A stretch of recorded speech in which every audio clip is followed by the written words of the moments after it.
Thanks very much, Susan. Welcome, everyone. So here we are, gathered to help Terry celebrate this exhibition, which is his first solo exhibition in the Fine Arts Department.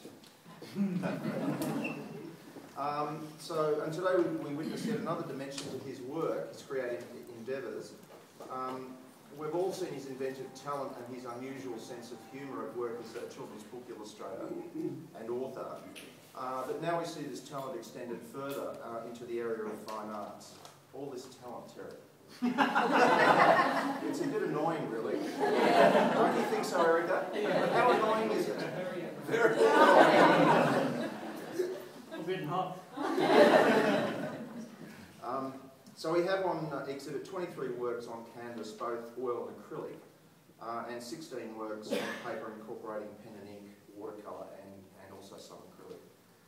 I would characterise the style of the work on show to be semi-figurative. People with ambiguous characters, mysterious water creatures, microscopic pond-like organisms, and endearing but endangered frogs. And this is a very different, more refined cast of characters on show here today in Terry's paintings. Not quite the rogues gallery we're used to. These characters are, by contrast, very well behaved. And so on to the paintings. That's quite enough. Let's examine for a moment some of the goals of painting. One would be to create an equivalent world through non-verbal expression. Another would be to take in the outside world, pass it through an inner world, filter it, and then throw it back out again to exist as new poetic forms in paint on canvas, pen and watercolour on paper. So we see this process operating in paintings like these three beautiful canvases here, where Terry's improvised forms clearly derive from the natural environment, but they begin to operate as an independent force to create an active and pulsating dynamic within the picture. The images here are in the form of snakes, fishes, circles, half human and half animal beings, but they seem to coexist quite happily in a primordial soup laid down by the artist as a washed atmospheric ground, which we can see here in this one, and particularly this one here. Not just a simple wash, one I prepared earlier, but blues and some really warm earth colours, etc., with those unique images put over the top. So some of the creatures take on human attributes, blurring the line between human and animal, and perhaps prompting the question: can we share the same pond?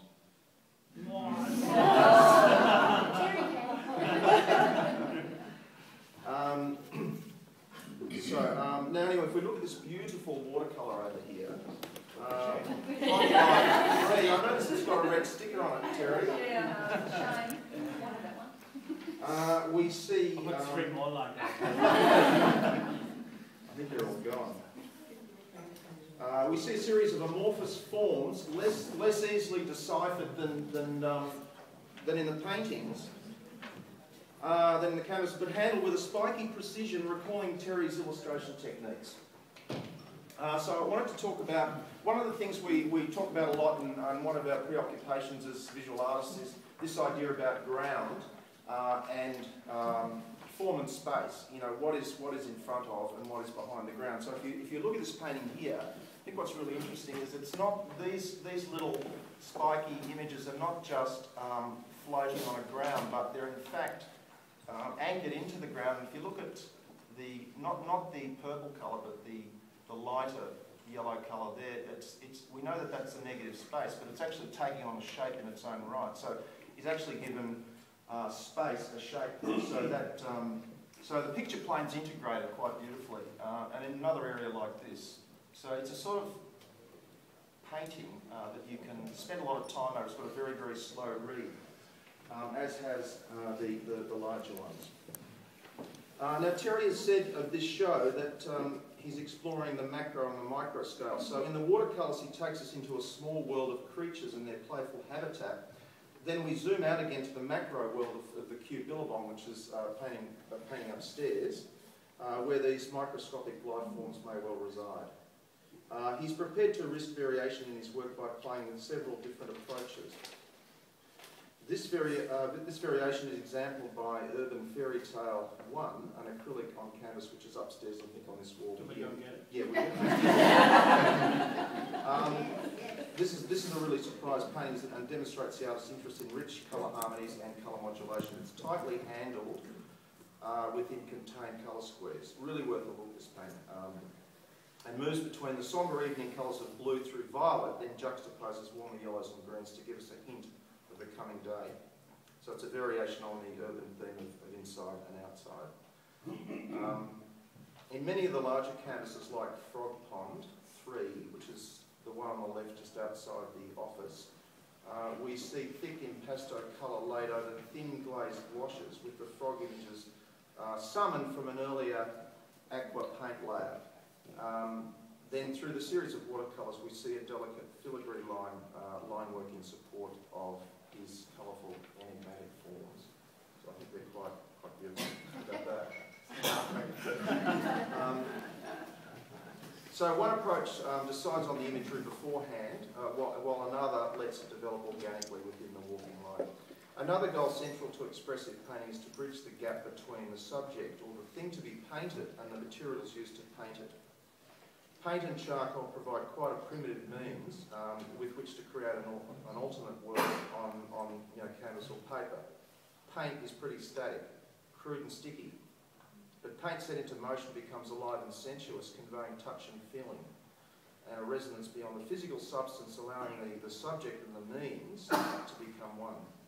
So this implies a process of transformation or alchemy. And this is what makes painting so singularly difficult, especially in comparison to drawing where no colour is present.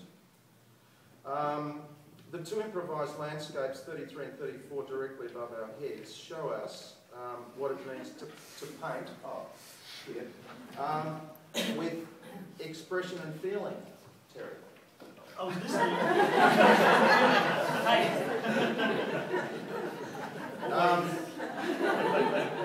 The shapes and the forms seem to emerge not only from the natural containing environment, but also from the fabric of the painting itself. So here expression is as important as what's being expressed. These paintings convey a feeling about the landscape and its ever-changing faces, but it's not as simple as an angry or sad feeling.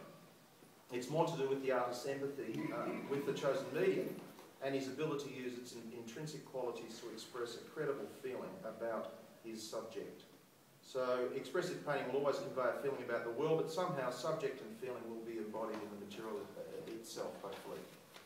So that's the main part of it. So I just want to open the show and congratulate Terry. And it's really worth going around and having a very close look at the work. There's a lot to be gained from them, and it's been nice knowing you.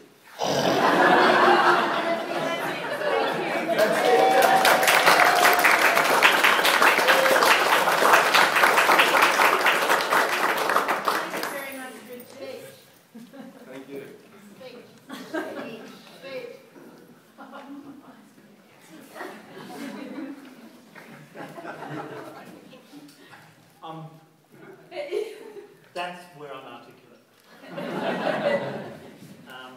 Look, this is very exciting for me because, well, look, I've even bought a new pair of Ollies. This is my first one-man exhibition and possibly my last. Don't say that. Well, It's up to you people. But it's a very exciting thing to have done and very exhausting thing to have done. It's sort of hard to realise how exhausting it is, but it's very. It's probably, I think we knew 9 months ago this was going to happen, and which some of you women will appreciate these 9-month things, but this is much more painful and much more difficult. But in the end, so look, I'm so excited to have this exhibition. A little bit frightened that no one would turn up, so thank you for turning up. It would have just been me and Kristen and the cheeses. So, firstly, I just want to thank Susan for offering this to me. I don't know how you get started in this thing. but you have given me a start and it's been terrific. You are well deserving of that, Terry. Yeah, but not everybody does get the opportunity. But you certainly have. Yeah, no, look, I feel really privileged. I'd also like to thank my brother Michael, who's not here. In fact, none of my brothers are here. Your brother came last night, actually. He was a little bit early. Yeah, growing up with four brothers is always a very interesting process. But my brothers have been very supportive, and they've taught me to be tough, which I think is really important in this game. And also, I'd like to thank Justin.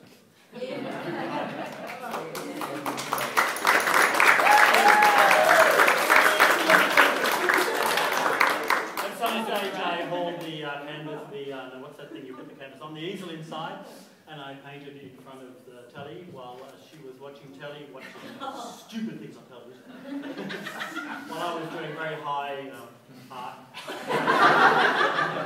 And she would look at something and say, "That's looking really good." And then at the end of the program, she'd look across again and it was something completely different. But the opportunity to work inside was really important to get this whole thing done, because I have a lot of deadlines with my illustrations as well. So, and you know, there are times when I would wake up in the middle of the night, "This is not going to happen. I will never get it done in time," but it happened, and you helped that very much. So thank you. Oh. That's for you. I could say that you have been very helpful in this process in a negative one. Your constant annoying jibes, and when I ask you, "Is this good?" they would say, "For a 4-year-old, it's fantastic." Things like that, or just a constant reference to me as a douchebag. And an obese one at that. So thank you for your support. And around here are my painting group, not my painting group, but Richard's painting group, and the support of the group of people. Put your hands up. Oh. Or answer my phone. And there's lots of us here, and their support, and we work together Tuesday nights and other times, and it's been really fantastic having that group of people and their support. So thank you for that. And also around here, a lot of illustrators. Most of them are home working. It's a tough game. But thank you for your support, fellow illustrators and writers too. And it's good to see you all here, and everybody here, and also Richard. I just want to thank you. I've been with you for, not in biblical sense. Sue does that. But I've sort of been working with you for about 3 or 4 years, yeah? And it's been fantastic for me. You were going to say. It seems a lot longer you were going to say. Yeah. Oh, it seems pointless. It's been fantastic because it's got me started, but you've taught me so much. And so has the group. And especially at the back there is a man called Jim, who has also taught me a lot. And I just want to thank you publicly. And Erica too, who's taught me a lot. And Libby has taught me nothing. But look, I want to thank you very much for what you've put in this head and the challenges you've set. And other than that, thank you for coming and go away.